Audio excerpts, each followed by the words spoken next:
All right, the last type of compounds that we're going to name are hydrated ionic compounds, or these are often just called hydrates. These are ionic compounds that have water molecules embedded in their crystal structures, and the number of water molecules is specific to each formula unit of the ionic compound. The way we write the formulas for these is we write the formula for the ionic compound, we write a dot, it doesn't mean times, it's just the notation that we use, and then there are 5 water molecules for every 1 copper sulfate formula unit. And the way we name these is we just name the ionic compound like we would normally, and then we use the prefixes, the same prefixes that we used in covalent compounds, to tell us how many hydrates there are, how many hydrated water molecules there are. So in this example, there are 5 hydrated water molecules, so 5, the prefix is penta, so this is pentahydrate.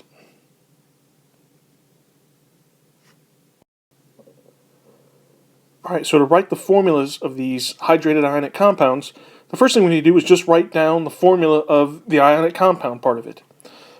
So we have iridium-3 bromide. If you remember from the video on naming ionic compounds, the 3 in Roman numerals tells us the charge on the metal ion. So I know that it's iridium with a +3 charge. And then for bromine, I want to look at the periodic table. Bromine is a non-metal. It's in the second to the last column. So when it forms an ion, it likes to be -1. So I've got Br-. So I can use the trick of swapping the charges for the subscripts. And so I'll have 1 iridium and 3 bromides. So the formula starts out Ir Br3. And I just write down the number of hydrates. So tetra is the prefix for 4. So it's .4 H2O. All right, in the second example, I've got potassium carbonate dihydrate. So potassium is an alkali metal. I do know what its charge is, so I know that it's +1. Carbonate is one of the polyatomic ions that we need to know. It has the formula CO3 2-.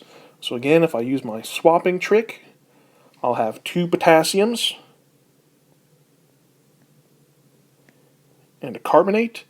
Di is the prefix for 2, so it's .2 H2O.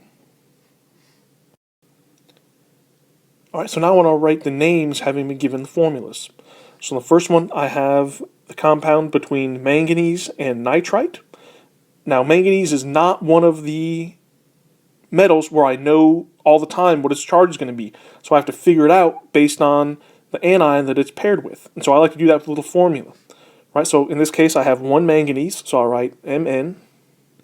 I've got 2 nitrites, and nitrite is NO2-, so each one has a -1 charge, and those have to add up to be 0. So I've got manganese minus 2 is equal to 0, so that means manganese is equal to +2. So I know that it's manganese 2 in this case. So now I can write the name. It's manganese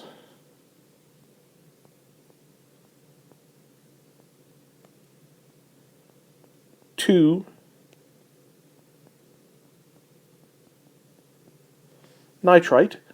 And now 6, the prefix is hexa, so it's manganese 2 nitrite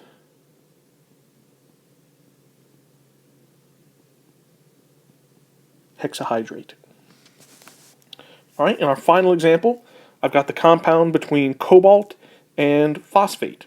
Again, cobalt is a transition metal. I don't know what its charge is all the time, so I have to figure it out based on the anion that it's paired with. So I've got 3 cobalts in this case. So when I write my little formula, I've got 3 cobalts. I've got 2 phosphates. Each phosphate is -3, and those have to cancel out so that the ionic compound overall is neutral. So I've got 3 cobalts minus 6 must be equal to 0. So 3 cobalts is equal to +6. So each cobalt is a +2. So I can go ahead and write my name now. It's cobalt 2 phosphate, and then the prefix for 8 is octa, so it's cobalt 2 phosphate octahydrate.